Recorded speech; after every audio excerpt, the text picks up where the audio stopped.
You want chaos? I'll give you chaos. How about this? Today, a 164-foot border garden for $300 or less. Chaos in the garden.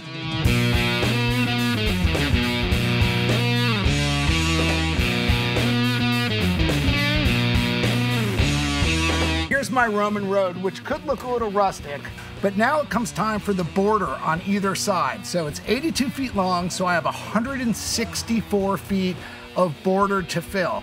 Luckily, it's October. All the nurseries are dumping their plant stock. All of this stuff is 75% off at the nursery, and I've been feasting. But here's my idea. I want to come through and I want to have different environments, sort of like an experience to go from the house down to our log cabin. But every good garden starts with a design. Yeah, I sketched it out, but I'm gonna freestyle a lot too. You'll notice on the table that I have a lot of gold coreopsis, and then I have these purple asters. That's a sort of a theme that I'm going for, and the reason is because of this book. It sort of changed my life. It's really a spiritual Native American guide to the relationship to nature. And there's a whole chapter about goldenrods and asters, these purple asters, how they go together. And it made me thinking that that could be a recurring theme that goes through the garden. Are the purples, my butterfly bushes are purple, my tall phlox are purple, the coreopsis are mixed and gold, and then our gladiolas, when they come up, are gonna have both. This book sort of influenced me, and I'm gonna do my best to honor it. It's time to start digging. So this is topsoil mixed with compost. Perfect for starting a garden. Mixing it in with what we've dug up. Just clear out some rocks, soften it up, groom it. But I want different zones or experiences coming through. So these are gonna be tropical here. After we get through the tropicals, are gonna come to coreopsis. They're beautiful, they're delicate, the pollinators love them.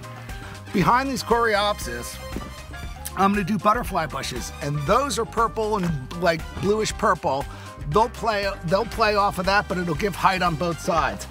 Then you're moving down your little zone here, and I wanna get into the asters, and the gladiolas are gonna be up all around them, up with the big stalks and beautiful multicolors.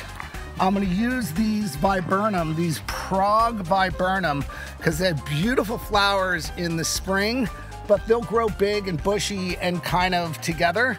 It'll frame this section of the garden. And then gladiolas, and then I have some phlox over in the nursery, my veggie beds, and then I'm gonna try and take it down the rest of the way. I'm gonna sprinkle some boxwoods and maybe even some rocks from my rock pile.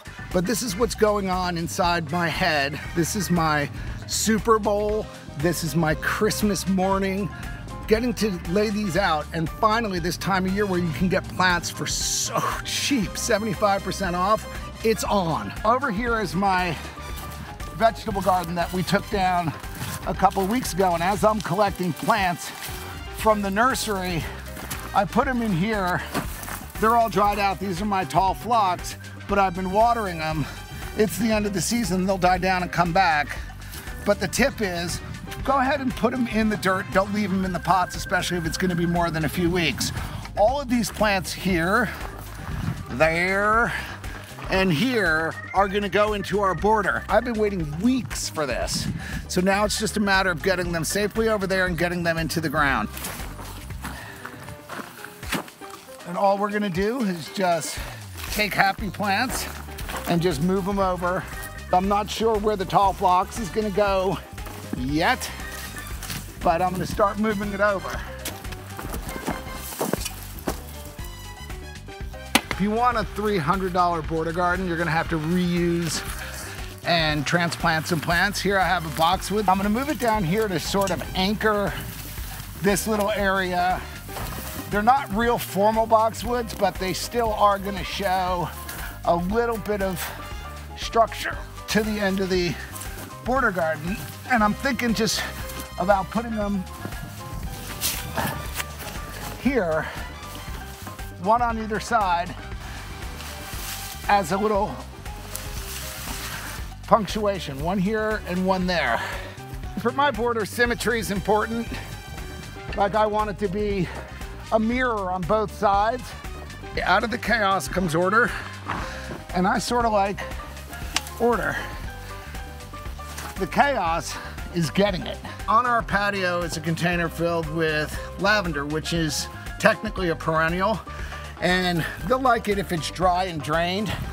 So rather than leave this in the pot or throw it away, I'm gonna try just to sneak it in somewhere in the border. And then you come down to our beautiful tread stairs, our limestone priceless tread stairs.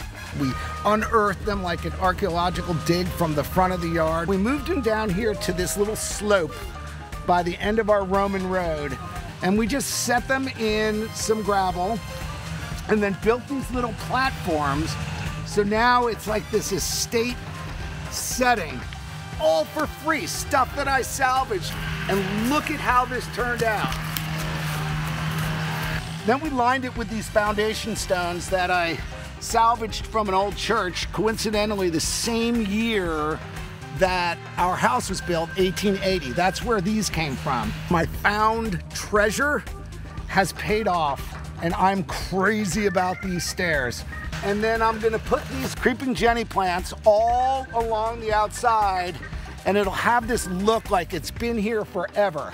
It's a perennial, and it loves to just run around and spread. It's like a ground cover, very easy to grow and maintain. They just love this type of environment. Up against these rocks, boy, they are gonna flourish.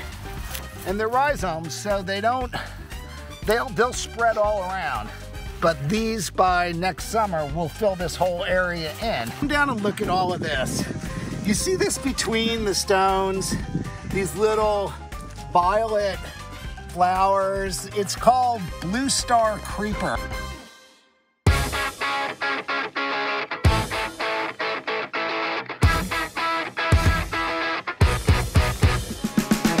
That's it. 164 feet of border garden for less than 300 bucks. You can see how it all turned out. It goes from the house down to the log cabin. We did the Roman road, then we have the border garden, and it is popping. Colors all season long. I did it for 300 bucks by buying all the plants.